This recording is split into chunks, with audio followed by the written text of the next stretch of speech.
guys, ஆண்ட்ரோன்னு ஒரு பையன் இருக்காங்க guys. ஃப்ரீ ஃபயர் பெரிய பிளேயர் guys. ஒன் டாப்பில் அடித்து முடிச்சு விட்ருவாங்க guys. அவன் வந்து ஒரு நாள் அந்த கிராணி வந்தா guys. உள்ள கிராணி மண்டையை பிறந்துட்டாங்க guys. கிராணி வந்து கட்டக்க முடிச்சுட்டு மண்டையில் போட்டாங்க guys. ஜெனித்துன்னு ஒரு பையன் இருக்காங்க guys. அவன் வந்து ஒரு லூஸு guys. அவன் வந்து எப்போத்தாலும் அழுந்துக்கிட்டே ஓடிடுவான் guys.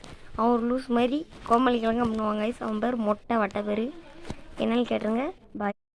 ஜெய்ஸ்ன்னு ஒரு பையன் இருக்காங்க guys. இந்தியன் பைக் பைத்தியம். அவன் வந்து எங்கள் பெருமை பையன் தான். அவன் ஒரு இந்தியன் பைக் பைத்தியம்.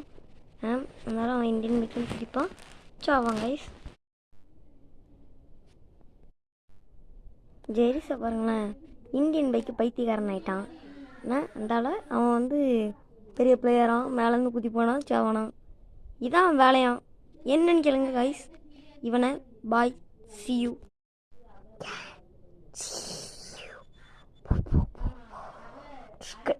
கிராணிலாம் ஒரு ஆளுன்னு ஜெரிஸ் பார்த்துட்ருக்கான் பாருங்களேன். அது கிராணி மொட்டத்தலை. அந்த மொட்டத்தலையவே பார்த்துருக்கான். அது வேறு அந்த கிராண்ட் பார் ஒரு முட்டாள். அடுத்து அந்த சுண்ணாம்பு மண்டையன், சுண்ணாம்பு ஒரு லூஸு. அடுத்து அந்த கார் எஸ்கேப்பு, டோர் எஸ்கேப், மண்டை எஸ்கேப்புன்னு கேட்டுட்ருக்கானுங்க. போண்டான்.